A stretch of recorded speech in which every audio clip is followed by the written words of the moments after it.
രാജ്യത്ത് petrol diesel വില കുറച്ചു. പെട്രോളിനും ഡീസലിനും ലിറ്ററിന് 2 രൂപ വീതമാണ് കുറച്ചത്. എന്നാൽ ഹൈറേഞ്ചിലെ വിവിധ പമ്പുകളിൽ വിലക്കുറവിന്റെ ആനുകൂല്യം ഇന്ന് പകൽ ഉപഭോക്താക്കൾക്ക് ലഭിച്ചില്ല. ഓൺലൈനായി വില നിശ്ചയിക്കുന്നതിനാൽ തങ്ങൾക്ക് അറിയിപ്പ് ലഭിച്ചില്ലെന്നാണ് പമ്പ് ഉടമകൾ പറയുന്നത്. തെരഞ്ഞെടുപ്പ് കമ്മീഷൻ ലോക്സഭാ തെരഞ്ഞെടുപ്പ് പ്രഖ്യാപിക്കാനിരിക്കെയാണ് കേന്ദ്ര സർക്കാർ പെട്രോളിൻ്റെയും ഡീസലിൻ്റെയും വില കുറച്ചത്. രാജ്യത്തെ വിലക്കയറ്റം പ്രതിപക്ഷം തെരഞ്ഞെടുപ്പ് പ്രചരണ ആയുധമായി ഏറ്റെടുക്കാനിരിക്കെയാണ് പെട്രോളിൻ്റെയും ഡീസലിൻ്റെയും വില കുറച്ചുകൊണ്ടുള്ള തീരുമാനം പുറത്തു വന്നത്.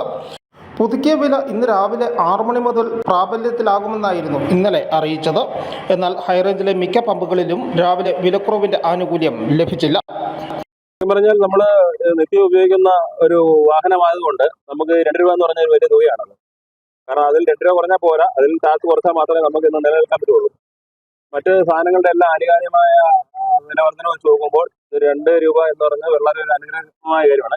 എന്നിരുന്നാലും ഇന്ന് രാവിലെ 8 മണിയോടുകൂടി തൂക്കുപാലം പമ്പിൽ ചെന്നപ്പോൾ ആ 2 രൂപയുടെ കുറവ് കാണിച്ചിട്ടില്ല. അവർ പറയുന്നത് ഓൺലൈൻ വഴിയാണ് ഇതിന്റെ സംവിധാനങ്ങൾ മുഴുവൻ നടക്കുന്നത്. അതുകൊണ്ട് അവിടെ ഒരു ടോൾ ഫ്രീ നമ്പർ തന്നിട്ടുണ്ട്.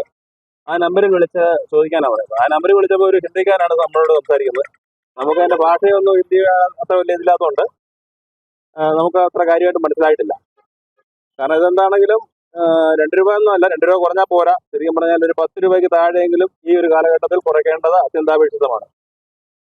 ഇന്ധന കമ്പനികളാണ് പെട്രോൾ ഡീസൽ വില കുറച്ചത്. കേന്ദ്ര സർക്കാരാണ് ഇത് സംബന്ധിച്ചുള്ള പ്രഖ്യാപനം നടത്തിയത്. വിലക്കയറ്റമുണ്ടെങ്കിൽ അത് രാത്രി 12 മണിക്ക് തന്നെ നിലവിൽ വരികയും വില കുറയുമ്പോൾ അത് ലഭിക്കുവാൻ കാലതാമസം നേരിടുകയും ചെയ്യുന്നതിൽ പ്രതിഷേധവും ശക്തമാണ്. News bureau, Udumbanchola.